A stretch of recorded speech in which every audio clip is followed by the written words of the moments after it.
যারা এই operation সিন্দুরের projection দেখাচ্ছে তাদের কাছে চিঠি দিয়ে পুলিশ তাদের লাইসেন্স জানতে চেয়েছে, তাদের সঙ্গে আমাদের কি চুক্তি হয়েছে, মানে কত টাকার চুক্তি হয়েছে সেটা জানতে চেয়েছে।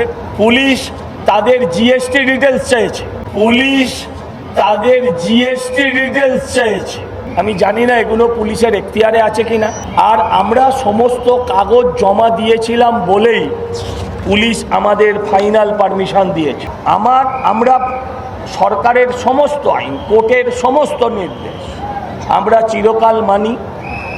কোভিড টাইমে কোর্টের নির্দেশের আগে আমরা সিদ্ধান্ত নিয়েছিলাম আমরা মণ্ডপে মানুষকে প্রবেশ করাবো না। পরবর্তীকালে কোর্ট সে নির্দেশ দেয়। যাই হোক না কেন, আমরা আজকে আমাদের অডিও ভিজুয়ালের ওপর পুলিশের চিঠি গেছে তাদের কাছে।